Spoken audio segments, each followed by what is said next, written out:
دیکھیں سیدھی بات ہے، جب بندہ ٹوٹا ہو نا تو پھر اللہ زیادہ یاد آتا ہے. جب آپ ہارٹ بروکن ہو، کوئی مسئلے مسائل ہو، تو پھر اللہ تعالیٰ کی طرف بندہ زیادہ رجوع کرتا ہے. السلام علیکم ناظرین، کیسے ہیں آپ؟ امید کرتا ہوں آپ سب خیریت سے ہوں گے. آج میں آپ لوگوں کی خدمت میں محمد علی صاحب اور ضیاء الحق صاحب کی ایک بہت ہی پیاری ویڈیو پیش کر رہا ہوں. امید ہے کہ آپ کو یہ ویڈیو اچھی لگے گی. ایسے ہی ویڈیو دیکھنے کے لیے میرے چینل کو سبسکرائب ضرور کریں اور ساتھ میں بیل آئیکن کو دبانا نہ بھولیں تاکہ میرے ہر ایک ویڈیو کی نوٹیفیکیشن آپ کو ملتی رہے. تو چلیے دیکھیں سیدھی بات ہے، جب بندہ ٹوٹا ہو نا تو پھر اللہ زیادہ یاد آتا ہے. جب آپ ہارٹ بروکن ہو، کوئی مسئلے مسائل ہو، تو پھر اللہ تعالیٰ کی طرف بندہ زیادہ رجوع کرتا ہے. اسی لیے آپ اپنی ہر ضرورت کے لیے اللہ تعالیٰ کی طرف رجوع کریں، لیکن اس بات کو ذہن میں رکھیں کہ اگر اللہ تعالیٰ آپ کی کچھ چیزیں نہیں سن رہے تو پھر آپ اور تسلی میں آ جائیں، کیونکہ آپ انٹروین کس نے کی ہے؟ ماسٹر نے کی ہے. اب خواہش اس کی ہے، تو پھر تو میرے خیال سے ہمیں زیادہ خوش ہونا چاہیے. ابن قیم نے یہ کہا نا کہ جب میں اللہ سے دعا کروں اور وہ قبول ہو جائے تو میں خوش ہوتا ہوں، لیکن جب میں اللہ سے دعا کروں اور وہ نہ قبول ہو تو میں ڈبل خوش ہوتا ہوں، کیونکہ دوسرے میں تو ڈائریکٹ اب اللہ تعالیٰ بالکل ایسی ہے، بالکل ایسی ہے کہ جی بس جب خواہش کو پوری کرانی ہے تب اللہ کے پاس جانا ہے. تو یہ ویسے دنیاوی سینس میں اور دینی سینس میں is it a bad thing to do? ایک تو یہ، دوسرا یہ کہ اس کے پھر رانگ امپلیکیشنز کیا آپ سمجھتے ہیں؟ دیکھیں پہلی بات تو یہ ہے کہ اپنی کسی بھی ضرورت کے لیے ہم اور کس کے پاس جائیں گے؟ اس پہ تو کوئی دوسری رائے ہی نہیں ہے. یہاں پہ اگر آپ یہ سوال کر رہے ہیں تو ہم اپنی آڈینس کے لیے کلیئر کر دیں، اس کا یہ مطلب نہیں ہے کہ اگر آپ کوئی چیز چاہ رہے ہیں تو آپ اللہ سے نہیں مانگیں گے. نہیں، اگر کوئی کرکٹ میچ ہو رہا ہے اور آپ چاہ رہے ہیں ایک ٹیم جیتے تو آپ مانگیں دعا سے اللہ کی، اس سے انکار نہیں ہے. لیکن مسئلہ تب آتا ہے کہ جب اللہ تعالیٰ اپنے رب ہونے کا مظہر دکھاتے ہیں. کیا مطلب؟ فار ایگزامپل ابھی عبدالعلی نے بات کی تو ایک 2-3 دن پہلے، میں جگہ نہیں کوٹ کروں گا اور ایگزامپل نہیں کوٹ کروں گا، ایگزامپل تو کوٹ کروں گا لیکن I won't take specific names. ایک لڑکے نے سوسائڈ کی. سوسائڈ کیسے کی؟ اپنی والدہ کے سامنے کچن میں گیا، لائٹر لیا، اپنے کمرے میں گیا، پیٹرول چھڑکا، ہی برنٹ ہمسیلف الائیو. وجہ کیا تھی؟ ہارٹ بریک، لڑکی چھوڑ گئی. اور اس کی والدہ کو 5 سال بتانے والے بتاتے ہیں کہ ٹراما سے باہر نہیں آئی. یہ ہلکی بات نہیں ہے. مطلب ایک ہے بیٹے کا فوت ہو جانا، ایک ہے بیٹا برنز ہمسیلف الائیو. ایک بات کہتے سنتے ہوئے جو ہے نا بہت ٹرامیٹک ہے.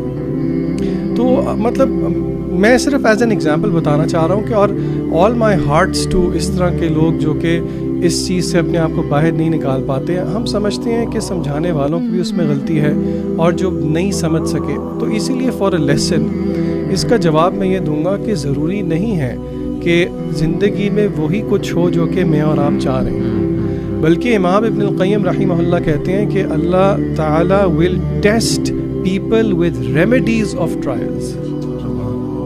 یعنی کہ وہ کہتے ہیں کہ مشکلات کو دوائی کہا ابن قیم، کیونکہ بندہ دیکھیں اگر سارا کچھ، سادی سی بات ہے، سارا کچھ ویسے ہی ہوتا رہے جیسے میں چاہوں تو پھر بات تو نہیں بنتی.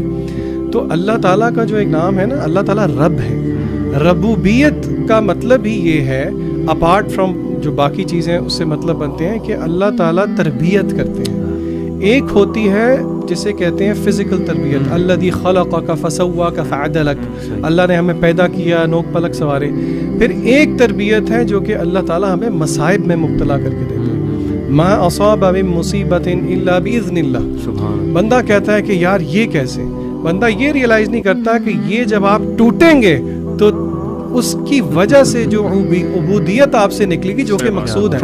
جی آپ کچھ کہنا چاہ رہے ہیں؟ میں علی بھائی اسی میں ایڈ کرنے والا تھا کہ جو ہمارا استخارہ کرتے ہیں، جو کہ اللہ کے نبی صلی اللہ علیہ وسلم نے بہت زیادہ ریکمینڈ کیا کہ ہر کام کے لیے ہمیں استخارہ کرنا چاہیے. اس کا بھی تو یہی مطلب ہے کہ اللہ کی رضا ڈھونڈنی ہے آپ نے جو بھی کام کرنا ہے. اور وہ ذیشان بھائی والی بات کہ آئی تھنک حدیث ہے جس میں آپ سے اس میں کچھ اس طرح فرمایا کہ اگر تم نے جوتے کا تسمہ بھی مانگنا تم نے اللہ سے مانگنا. لیکن ہماری وہی والی جو مین پوائنٹ ہے وہ یہ ہے کہ آپ نے اللہ تعالیٰ کو اپنے مقاصد کے لیے، ٹھیک ہے آپ کی جو بھی چیزیں ہیں اپنے مانگنا ہے اللہ تعالیٰ سے، لیکن پھر وہ موسمی مسلمان نہ بنے، پھر صرف مطلبی نہ بنے نا. اب انسان سے مطلبی، علی بھائی میں آپ سے اپنے صرف مطلب کے لیے کام کرتا ہوں. یعنی آپ کے پاس آتا ہوں، علی بھائی مجھے یہ چیز چاہیے، یہ چیزیں آپ دے دیتے ہیں. جب دے دیتے ہیں پھر میں جانتے نہیں آپ کون ہیں. قرآن میں ایک اور آیت ہے، مجھے ایگزیکٹ آیت نہیں یاد، لیکن اللہ تعالیٰ فرماتے ہیں کچھ اس طرح فرماتے ہیں کہ جب انسان پہ کوئی مشکل آتی ہے نا تو وہ کھڑا بیٹھا لیٹا ہمیں بلاتا ہے, پکارتا ہے, دعائیں مانگتا ہے, لمبی لمبی دعائیں مانگتا ہے. پھر جب ہم سے, یہ اللہ تعالیٰ کے الفاظ ہیں, پھر جب ہم اس سے وہ مشکل دور کر دیتے ہیں نا, تو ایسے منہ پھیر کے چل دیتا ہے جیسے اس نے ہمیں کبھی پکارا ہی نہیں تھا. ایسے ہی تو this is happening. تو بہرحال ویکنس ہے, اور اللہ تعالیٰ ہم سب کو معاف بھی فرمائے. لیکن یہ بنیادی پوائنٹ آپ دونوں نے بڑا زبردست, کہ پیرنٹس کو چاہیے کہ اپنے بچوں کو رائٹ انٹروڈکشن اللہ تعالیٰ کا کرائیں, ایسی ایکٹیویٹیز میں مبتلا کریں کہ وہ اللہ تعالیٰ کی پریزنس فیل کریں اپنی لائف میں, with regards to decision making and many other things. There could be many other things. یہ بات حتمی ہے کہ بالی ووڈ نے بہت زیادہ کانسیپٹ اللہ کا خراب کیا ہمارے یوتھ کے ذہن میں.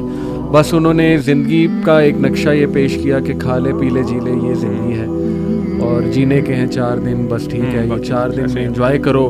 اللہ تعالیٰ سے تبھی مدد مانگو جب تمہیں کوئی شادی کرنی ہو, ٹھیک ہے نا, یا حالانکہ حرج کوئی نہیں جیسے ذیشان نے کہا, لیکن بات وہی ہے نا کہ فلسفہ یہ نہیں ہونا چاہیے کہ یار میں صرف تبھی جاؤں جب مجھے ضرورت ہے. یہ فلسفہ ٹو بگن ود ہے ہی غلط.